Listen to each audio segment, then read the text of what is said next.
ಅದೃಷ್ಟದಿಂದ ಅಧಿಕಾರ ಸಿಕ್ಕರೂ ಕೂಡ ಅದನ್ನು ಉಳಿಸಿಕೊಳ್ಳೋಕ್ಕೂ ಅರ್ಹತೆ ಇರಬೇಕು. ಇಲ್ಲದೇ ಇದ್ರೆ ಅವಸರದಲ್ಲಿ ಸಿಕ್ಕ ಯಶಸ್ಸು ಅರ್ಧದಲ್ಲಿ ಕೊನೆಯಾಗಿ ಬಿಡುತ್ತೆ. ಸದ್ಯ ಸೂರ್ಯಕುಮಾರ್ ಯಾದವ್ ಅವರ ವಿಚಾರದಲ್ಲೂ ಕೂಡ ಇದೇ ಆಗಿರೋದು. T20 ಫಾರ್ಮೆಟ್ನಲ್ಲಿ ಪೀಕ್ನಲ್ಲಿ ಇದ್ದಾಗಲೇ ಅನಿರೀಕ್ಷಿತವಾಗಿ ಕ್ಯಾಪ್ಟನ್ಸಿ ಸಿಕ್ಕಿತ್ತು. ನೆಕ್ಸ್ಟ್ 2 ವರ್ಷ ಅವರ ಮುಂದಾಳತ್ವದಲ್ಲಿ ಭಾರತ ಒಂದೇ ಒಂದು ಸರಣಿಯನ್ನು ಕೂಡ ಸೋಲಲಿಲ್ಲ. ಇನ್ನು 2026ರ T20 ವಿಶ್ವಕಪ್ನ ಫೈನಲ್ ಪಂದ್ಯದಲ್ಲಿ ಫಸ್ಟ್ ಬಾಲಲ್ಲೇ ಗೋಲ್ಡನ್ ಡಕ್ಔಟ್ ಆದರೂ ಕೂಡ ಭಾರತ ಚಾಂಪಿಯನ್ ಪಟ್ಟಕ್ಕೇರಿತ್ತು. ಆದ್ರೀಗ ಭಾರತ ಚಾಂಪಿಯನ್ ಪಟ್ಟಕ್ಕೇರಿ 3 ತಿಂಗಳು ತುಂಬುವ ಮೊದಲೇ ಸೂರ್ಯಕುಮಾರ್ ಯಾದವ್ ಪಾತಾಳಕ್ಕೆ ಕುಸಿದಿದ್ದಾರೆ. T20 ಕ್ಯಾಪ್ಟನ್ಸಿ ಇರಲಿ, ತಂಡದಲ್ಲಿ ಸ್ಲಾಟ್ನೇ ಕಳ್ಕೊಂಡಿದ್ದಾರೆ. ಹಾಗಾದ್ರೆ ಸೂರ್ಯ ಮುಳುಗೋ ಟೈಮ್ ಬಂತ? BCCI ನೆಕ್ಸ್ಟ್ ಪ್ಲಾನ್ ಹೇಗಿದೆ? ಯಾರಾಗ್ತಾರೆ ಚುಟುಕು ಸಮರದ ಸಾರಥಿ? ರೇಸ್ನಲ್ಲಿ ಯಾರೆಲ್ಲ ಇದ್ದಾರೆ? ಹಾಗೆ RCBಯ ಲಕ್ಕಿ ಕ್ಯಾಪ್ಟನ್ ರಜತ್ ಪಾಟಿದಾರ್ಗೆ ಅವಕಾಶ ಸಿಗುತ್ತಾ? ಈ ಬಗ್ಗೆ ಹೇಳ್ತೇನೆ. ನಾನು ಶಾಂತ. ನೀವು ಸುದ್ಯಾನದ ಸಬ್ಸ್ಕ್ರೈಬರ್ ಆಗೋದಕ್ಕೆ ಮರಿಬೇಡಿ. 2026ರ ಮಾರ್ಚ್ 8 ಟೀಂ ಇಂಡಿಯಾ ಪಾಲಿನ ಐತಿಹಾಸಿಕ ದಿನ. ಸೂರ್ಯಕುಮಾರ್ ಯಾದವ್ ನಾಯಕತ್ವದಲ್ಲಿ ಭಾರತ T20 ಚಾಂಪಿಯನ್ ಪಟ್ಟಕ್ಕೇರಿತ್ತು. ಚುಟುಕು ಮಾದರಿಯಲ್ಲಿ ಇದು ಬ್ಯಾಕ್ ಟು ಬ್ಯಾಕ್ ಕಪ್, ಹಾಗೆ ಒಟ್ಟಾರೆಯಾಗಿ 3ನೇ ಟ್ರೋಫಿ ಇದು. ಆದರೆ ಈ ಚರಿತ್ರೆ ಬರೆದು 3 ತಿಂಗಳು ಕಳೆಯುವ ಮೊದಲೇ ಸೂರ್ಯಕುಮಾರ್ ಯಾದವ್ ಕರಿಯರ್ಗೆ ಟ್ವಿಸ್ಟ್ ಸಿಕ್ಕಿದೆ. ಸೂರ್ಯನಿಗೆ T20ನಲ್ಲಿ ಕ್ಯಾಪ್ಟನ್ಸಿ ಜೊತೆಗೆ ಸ್ಥಾನವೂ ಇಲ್ಲ. ದಿನಗಟ್ಟಲೆ ಟೆಸ್ಟ್ ಮ್ಯಾಚ್ಗಳು, ಗಂಟೆಗಟ್ಟಲೆ ಏಕದಿನ ಪಂದ್ಯಗಳನ್ನು ನೋಡ್ತಾ ಇದ್ದ ಕ್ರಿಕೆಟ್ ಪ್ರೇಮಿಗಳೆಲ್ಲ ಈಗ T20 ಫಾರ್ಮೆಟ್ಗೆ ಅಡಿಕ್ಟ್ ಆಗಿದ್ದಾರೆ. ಹೊಡಿಬಡಿ ಆಟವನ್ನು ಎಂಜಾಯ್ ಮಾಡ್ತಿದ್ದಾರೆ. ಹೀಗೆ ಚುಟುಕು ಮಾದರಿಯ ಯಶಸ್ಸಿನ ಹಿಂದೆ ಒನ್ ಆಫ್ ದಿ ರೀಸನ್ ಇದೇ ಸೂರ್ಯಕುಮಾರ್ ಯಾದವ್. ಮೈದಾನದ ಮೂಲೆ ಮೂಲೆಗೂ ಚೆಂಡನ್ನು ಅಡ್ತಾ ಇದ್ದ ಮಿಸ್ಟರ್ 360 ಡಿಗ್ರಿ ಖ್ಯಾತಿಯ ಸೂರ್ಯಕುಮಾರ್ ಯಾದವ್ ಕ್ರಿಕೆಟ್ ಜಗತ್ತಿನ ನಂಬರ್ 1 T20 ಬ್ಯಾಟರ್ ಆಗಿದ್ದವರು. ಅದರಂತೆ ನಿರೀಕ್ಷೆಯಂತೆ ಇಲ್ಲದೇ ಇದ್ರೂ ಕೂಡ ಭಾರತದ ನಾಯಕತ್ವ ಕೂಡ ಸಿಕ್ಕಿತ್ತು. ಆದರೆ ಸಿಕ್ಕ ಪಟ್ಟವನ್ನು ಉಳಿಸಿಕೊಳ್ಳೋಕಾಗದೆ ಈಗ ಎಲ್ಲವನ್ನು ಕೂಡ ತ್ಯಾಗ ಮಾಡುವಂತ ಟೈಮ್ ಬಂದಿದೆ. BCCI ಮತ್ತು ಸೆಲೆಕ್ಟರ್ಸ್ ನಡುವಿನ ಸಂವಾದದಲ್ಲಿ ಸೂರ್ಯಕುಮಾರ್ ಯಾದವ್ ಅಂತಾರಾಷ್ಟ್ರೀಯ ಕೆರಿಯರ್ ಮುಗಿಯೋ ಥರ ಕಾಣ್ತಾ ಇದೆ. ಸೂರ್ಯಕುಮಾರ್ ಯಾದವ್ ಅವರನ್ನ ಭಾರತ T20 ತಂಡದ ನಾಯಕತ್ವದಿಂದ ತೆಗೆದುಹಾಕೋಕೆ ನಿರ್ಧಾರವನ್ನ ಮಾಡಲಾಗಿದೆ. ಇದರ ಜೊತೆಗೆ ಅವರನ್ನ ತಂಡದಿಂದಲೇ ಕೈ ಬಿಡುತ್ತೇನು ಅಂತ ಸುದ್ದಿ ಕೂಡ ಇದೆ. BCCIನ ಉನ್ನತ ಅಧಿಕಾರಿಯೊಬ್ಬರನ್ನೇ ಮೆನ್ಷನ್ ಮಾಡಿ ಇಂಡಿಯನ್ ಎಕ್ಸ್‌ಪ್ರೆಸ್ ಈ ಬಗ್ಗೆ ವರದಿ ಮಾಡಿದೆ. ಕ್ಯಾಪ್ಟನ್ಸಿ ಸಿಕ್ಕ ಮೇಲೆ ಬ್ಯಾಟಿಂಗ್ನೇ ಮರೆತ್ರ ಸೂರ್ಯ.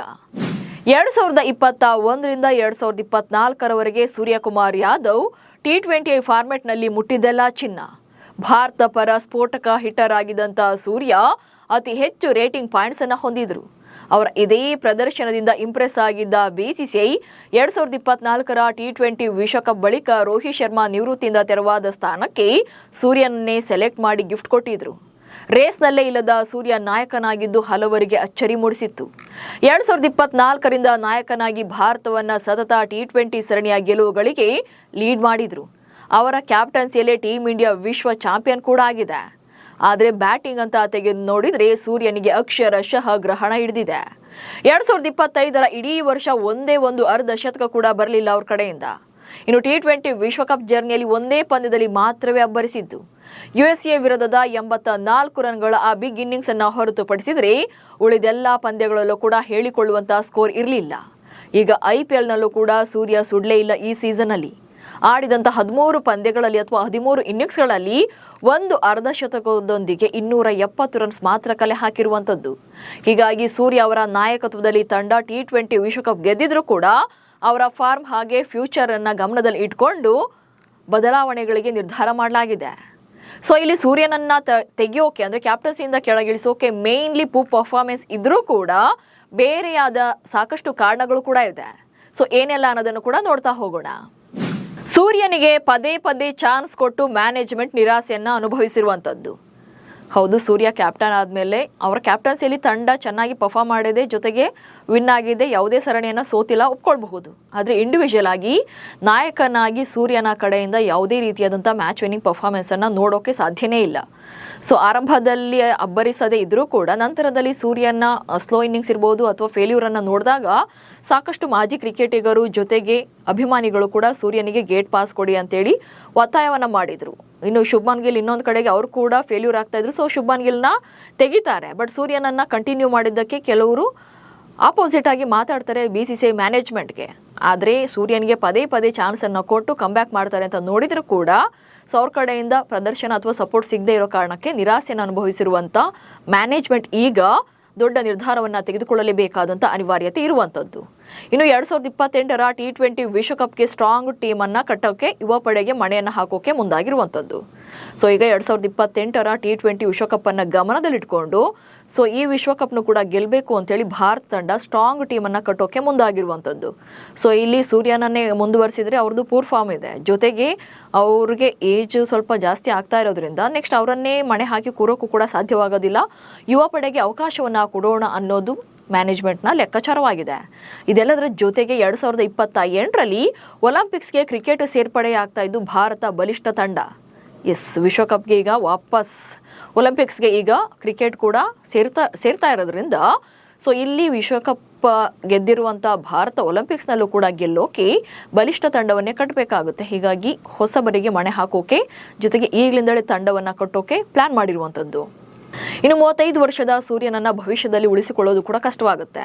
ಸೊ ಈಗ ಆಲ್ರೆಡಿ ಸೂರ್ಯನಿಗೆ 35 ವರ್ಷ, ನೆಕ್ಸ್ಟ್ ವಿಶ್ವಕಪ್ ವೇಳೆಗೆ 37 ವರ್ಷ ಆಗುತ್ತೆ. ಅಟ್ಲೀಸ್ಟ್ ಅವ್ರು ಚೆನ್ನಾಗಿ ಪರ್ಫಾರ್ಮ್ ಮಾಡಿದಿದ್ರೆ ಬಹುಶಃ ಏಜ್ ಇಲ್ಲಿ ಬರ್ತಾನೆ ಇರಲಿಲ್ಲ ಚರ್ಚೆಗೆ. ಆದರೆ ಅವರ ಪರ್ಫಾರ್ಮೆನ್ಸ್ ಪೂರ್ ಇರೋದ್ರಿಂದ ಸೊ ಇಲ್ಲಿ ಏಜ್ ಕೂಡ ಕನ್ಸಿಡರ್ ಮಾಡಬೇಕಾಗುತ್ತೆ. ಹೀಗಾಗಿ ಭವಿಷ್ಯದ ದೃಷ್ಟಿಯಿಂದ ಇಂಥದ್ದೊಂದು ನಿರ್ಧಾರವನ್ನು ಕೈಗೊಳ್ಳಬಹುದು. ಅದೆಲ್ಲದರ ಜೊತೆಗೆ IPLನಲ್ಲಿ ಸಾಕಷ್ಟು ಯಂಗ್ಸ್ಟರ್ಸ್ ಅಬ್ಬರಿಸಿ ಚಾನ್ಸ್ ನೀಡಬೇಕಿದೆ. ಹೌದು, IPLನಲ್ಲಿ ಸಾಕಷ್ಟು ಪ್ಲೇಯರ್ಗಳನ್ನು ನೀವೆಲ್ಲ ನೋಡೇ ಇರ್ತೀರಿ. ಡೆಬ್ಯೂ ಸೀಸನಲ್ಲಿ ಅದ್ಭುತವಾಗಿ ಪರ್ಫಾರ್ಮೆನ್ನು ಮಾಡ್ತಾ ಇರುವಂಥದ್ದು. ಹೀಗಾಗಿ ಅವರಿಗೆಲ್ಲ ಚಾನ್ಸ್ ಕೊಡಬೇಕಾಗುತ್ತೆ. ಸೊ ಇಲ್ಲಿ ಸೂರ್ಯ ಆಡದೇ ಇರೋದ್ರಿಂದ ಸೊ ಬೇರೆ ಪ್ರಿಯಾರಿಟಿ ಕೊಡೋಕ್ಕೂ ಕೂಡ ಇಂಪಾರ್ಟೆನ್ಸ್ ಕೊಡಬೇಕಾಗುತ್ತೆ, ಬೇರೆ ಆಟಗಾರರಿಗೂ ಕೂಡ. ಹೀಗಾಗಿ ಯಾವುದೇ ರೀತಿಯಾದಂಥ ಮ್ಯಾನೇಜ್ಮೆಂಟ್ಗೆ ಆಲ್ಟರ್ನೇಟಿವ್ ಪ್ಲ್ಯಾನ್ ಇಲ್ಲ. ಹೀಗೆ ಸೂರ್ಯ ಮುಳುಗೋ ಟೈಮ್ ಹತ್ತಿರವಾಗ್ತಾ ಇದೆ. ಅಟ್ ದಿ ಸೇಮ್ ಟೈಮ್ ಹೊಸ ನಾಯಕನ ಉದಯವೂ ಕೂಡ ಆಗಬೇಕಿದೆ. ಹಾಗಾದರೆ ಯಾರೆಲ್ಲ ಕ್ಯಾಪ್ಟನ್ಸಿ ರೇಸ್ನಲ್ಲಿ ಇದ್ದಾರೆ ಅನ್ನೋದನ್ನು ನೋಡ್ತಾ ಹೋಗೋಣ. ಸೊ ಇಲ್ಲಿ ಸೂರ್ಯಕುಮಾರ್ ಯಾದವ್ ಅವರಿಂದ ತೆರವಾಗ್ತಾ ಇರುವಂಥ T20 ನಾಯಕತ್ವದ ಪಟ್ಟಕ್ಕೆ ಮೊದಲನೇದಾಗಿ ಕೇಳಿ ಬರ್ತಾ ಇರುವಂಥ ಹೆಸರೇ ಶ್ರೇಯಸ್ ಅಯ್ಯರ್. ಶ್ರೇಯಸ್ ಅಯ್ಯರ್ T20 ತಂಡದಲ್ಲಿ ಇಲ್ವೇ ಇಲ್ಲ, ಬಟ್ ಅವರನ್ನು ಕ್ಯಾಪ್ಟನ್ ಮಾಡಿ ಅಂತ ಕೇಳ್ತಾ ಇರೋದ್ರಿಂದ ಕಾರಣಗಳು ಕೂಡ ಇದೆ. IPLನಲ್ಲಿ ಅಥವಾ ಡೊಮೆಸ್ಟಿಕ್ ಕ್ರಿಕೆಟ್ನಲ್ಲಿ ಅವರು ಕ್ಯಾಪ್ಟನ್ ಆಗಿ ಅದ್ಭುತವಾಗಿ ತಂಡವನ್ನು ಲೀಡ್ ಮಾಡಿದ್ದಾರೆ. ಜೊತೆಗೆ ಅವ್ರದ್ದು ಇಂಡಿವಿಜುವಲ್ ಪರ್ಫಾರ್ಮೆನ್ಸ್ ಕೂಡ ಚೆನ್ನಾಗಿರುವಂಥದ್ದು. ಹೀಗಾಗಿ ಶ್ರೇಯಸ್ ಅಯ್ಯರ್ಗೆ ನಾಯಕತ್ವ ನೀಡಿ ಅಂತೇಳಿ ಸಾಕಷ್ಟು ಮಾಜಿ ಕ್ರಿಕೆಟಿಗರು ಕೂಡ ಒತ್ತಾಯವನ್ನು ಮಾಡಿರುವಂಥದ್ದು. ಜೊತೆಗೆ ಅಭಿಮಾನಿಗಳು ಕೂಡ ಅದೇ ರೀತಿಯಾಗಿ ಮಾತನಾಡಿದ್ದಾರೆ. ಇನ್ನು ರಜತ್ ಪಾಟಿದಾರ್ ಕೂಡ ಹೆಸರು ಸೇರ್ಪಡೆಯಾಗಿರುವಂಥದ್ದು ಈ ರೇಸ್ನಲ್ಲಿ. 2026ರ IPLಗೂ ಮುನ್ನ ರಜತ್ಗೆ T20ನಲ್ಲಿ ಸ್ಥಾನ ಕೊಡಿ ಅಥವಾ ಅಲ್ಲಿ ಪ್ಲೇಯಿಂಗ್ 11ನಲ್ಲಿ ಆಡ್ಸೋಕೆ ಅವಕಾಶ ಕೊಡಿ ಅಥವಾ ತಂಡದಲ್ಲಿ ಸೆಲೆಕ್ಟ್ ಮಾಡಿ ಅನ್ನುವಂಥ ಡಿಮ್ಯಾಂಡ್ ಅಷ್ಟೇ ಇತ್ತು. ಆದರೆ ಯಾವಾಗ 2026ರಲ್ಲೂ ಬೆಂಗಳೂರು ತಂಡ ವಿನ್ ಆಯಿತು, ರಜತ್ ಪಾಟಿದಾರ್ ಕೂಡ ಒನ್ ಆಫ್ ದಿ ಸ್ಟ್ರಾಂಗೆಸ್ಟ್ ರೇಸ್ನಲ್ಲಿ ಇರುವಂಥದ್ದು, ಸ್ಟ್ರಾಂಗ್ ಪ್ಲೇಯರ್ ಆಗಿ.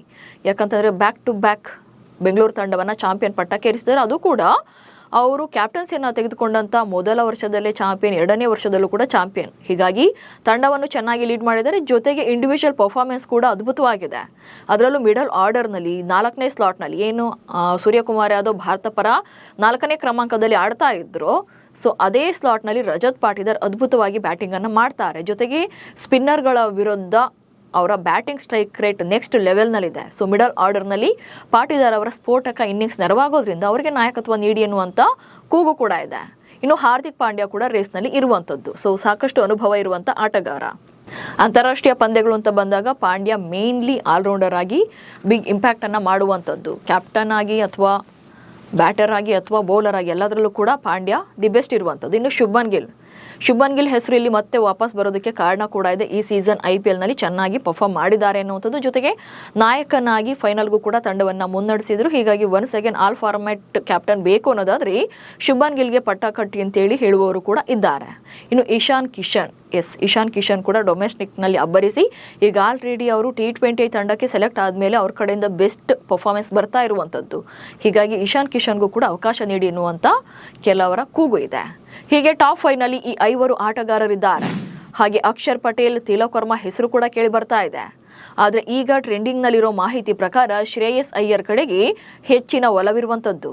ಜೂನ್ 26ರಿಂದ ಐರ್ಲೆಂಡ್ ವಿರುದ್ಧದ ಸರಣಿಯೊಂದಿಗೆ ಭಾರತ T20 ಜರ್ನಿಯನ್ನು ರೀಸ್ಟಾರ್ಟ್ ಮಾಡುತ್ತೆ.